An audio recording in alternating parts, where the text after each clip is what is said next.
महाकाल आदेश। स्वागत है आप सभी का मेरे इस YouTube चैनल बगलामुखी साधना केंद्र में और मैं हूं आपके साथ पंडित अमन कौशिक। बात करने वाला हूं आज उन छात्रों के विषय में जो लोग दिन रात अध्ययन करते हैं, दिन रात पढ़ाई करते हैं, किंतु साथ ही साथ सब भूलते हुए चले जाते हैं। तो आज मैं बताने वाला हूं कि कैसे आप माँ सरस्वती को प्रसन्न करके अपना जो अध्ययन है, जो अपनी पढ़ाई है, शिक्षा है, उसको कैसे याद रख सकते हैं।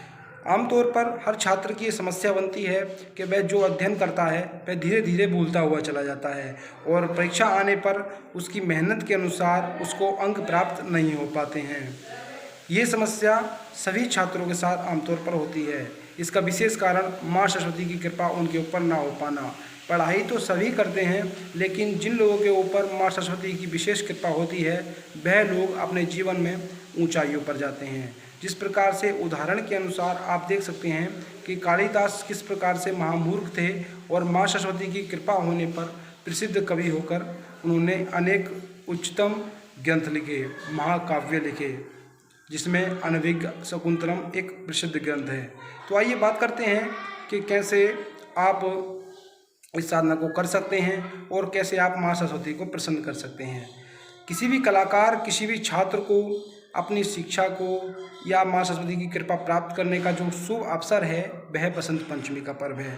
चूँकि बसंत पंचमी पर माँ सरस्वती की उत्पत्ति हुई थी और इसी दिन माँ सरस्वती की यदि पूजा पाठ करके उन्हें प्रसन्न कर लिया जाए तो माँ सरस्वती वर्ष भर उस छात्र के साथ, उस कलाकार के ऊपर कृपा करती हैं। तो आइए बात करते हैं कि बसंत पंचमी जो हमारी 14 फरवरी को है, माघ के शुक्ल पक्ष में पड़ने वाली पंचमी तिथि को जो पर्व है उस पर हम किस प्रकार से माँ सरस्वती को प्रसन्न करेंगे।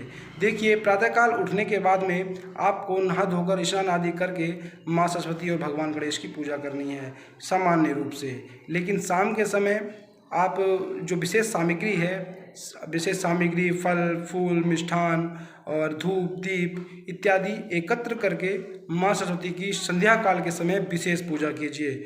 ऋतुफल के रूप में जो माघ के महीने में ऋतुफल माना जाता है वह माना जाता है बेर को। तो बेर रूपी जो फल है वो आप माँ सरस्वती को अर्पित कीजिए। भगवान गणेश का पूजन माँ सरस्वती के साथ कीजिए, क्योंकि भगवान गणेश बुद्धि के दाता हैं और जब तक बुद्धि ना हो किसी भी ज्ञान को अर्जित कर पाना मात्र असंभव ही है। तो इसलिए भगवान गणेश का उनके साथ पूजन कीजिए और मोती की माला के साथ आपको जो विद्या मंत्र जिसको कहा जाता है उस मंत्र का आपको जाप करना है। वह मंत्र मैं आपको बता रहा हूँ। मंत्र है या देवी सर्वभूतेषु विद्यारूपेण संस्थिता नमस्तस्यै नमस्तस्यै नमस्तस्यै नमो नमः। इस मंत्र का आपको मोती की माला से 108 बार जाप करना है। तो जाप करने के बाद आपका जो सिलेबस है उसको पुनः आरंभ करना है। इसी दिन से आपको जो आपका सिलेबस है दोबारा रिवीजन के तौर पर आप आरंभ कर सकते हैं।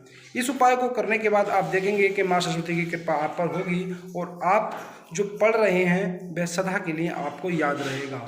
तो आशा करता हूँ आपको ये वीडियो अच्छा लगा होगा, आपको ये जानकारी अच्छी लगी होगी।